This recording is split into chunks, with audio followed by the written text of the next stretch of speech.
اس نے سر اٹھاکر ادھر ادھر دیکھا اور بالوں سے انگلیاں چلاتے ہوئے بولا, پتوکی آ گیا, مجھے پیاس لگی ہے. اس کی نظروں کا زاویہ فوراً تبدیل ہوا. چند لمحے وہ سرخ آنکھوں سے اسے گھورتا رہا اور پھر حسب توقع دھاڑا, تم پندو عورتوں کو سفر میں بڑھ بڑھ کر بولنے کی بڑی خراب عادت ہوتی ہے. چین سے منہ بند کر کے بیٹھنا تو چین سے منہ بند کر کے بیٹھنا تو آتا ہی نہیں. وہ سہم کر چپ ہو رہی. تمام سفر میں یہ پہلا جملہ اسے مخاطب کر کے بولا تھا اور بول کر پچھتاوا ہو رہا تھا. پتوکی چل کے پی لینا پانی, اب تیری خاطر ساری بس روکی رہے گی. مجھے پہلے پتا ہوتا تو کولر ساتھ لے کر چلتا. اس نے سیٹ کی پشت سے سر ٹکا کر آنکھیں موند لی. ٹھیک ہے, پتوکی پہنچ کر پی لوں گی, اس نے تھوک نگل کر کہا اور کھڑکی سے باہر دیکھنے لگی. کیا ٹھیک ہے, اب تو پتوکی تک دل میں مجھے کوستی رہے گی اور صبر کے بڑے بڑے گھونٹ پیے گی, خود پر ترس کھائے گی. یہ سارا کچھ کرنے کی بجائے تو کہے کیوں نہیں دیتی کہ نا جین, میں تو صبر نہیں کر سکتی, ابھی پانی پیوں گی اسی وقت, ہر قیمت پر, چاہے ساری دنیا کا نظام رک جائے, ہو نہ ہو. ٹھیک ہے جی. وہ ہنکارا بھر کے نشست سے اٹھ گیا تھا. وہ بدستور کھڑکی کی جانب رخ کیے بیٹھی رہی. کچھ دیر بعد اس نے گھٹنے پر رکھے اپنے ہاتھوں کی پشت پر جوس کے ڈبے کی خوشگوار گیلی ٹھنڈک کو محسوس کیا تھا. بس سابقہ سست راوی سے چل رہی تھی. داخلہ فارم تو نے خود پر کیا تھا؟ خالی ڈبہ باہر پھینکتے ہوئے اجی نے پوچھا. جی.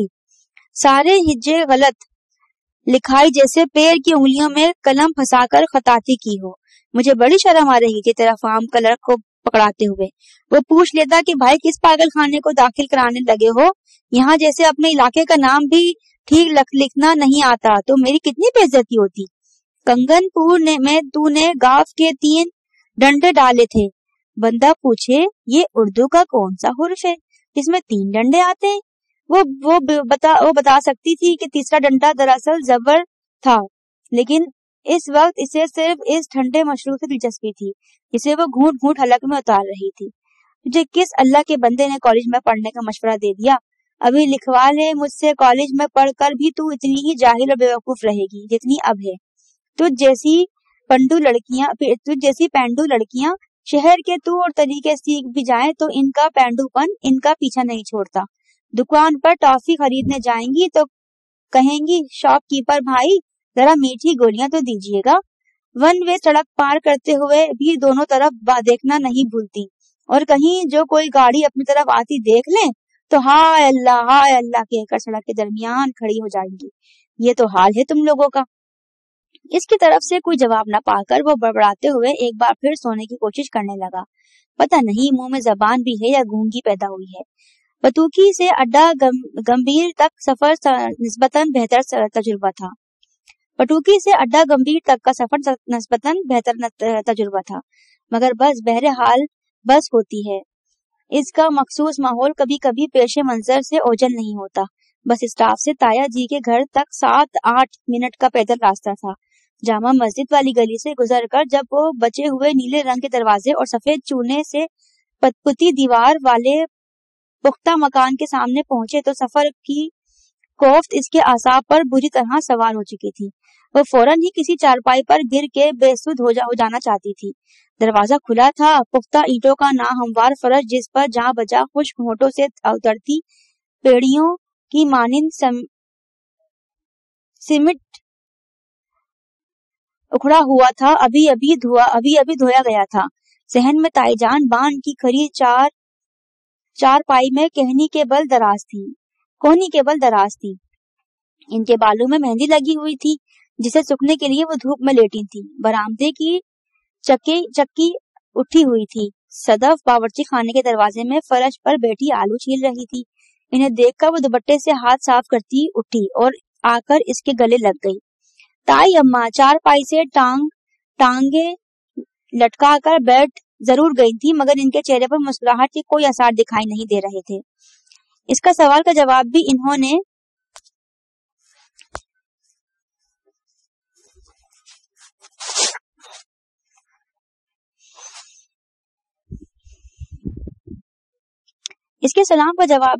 اتنی مدھم آواز میں دیا کہ وہ سن نہ سکی.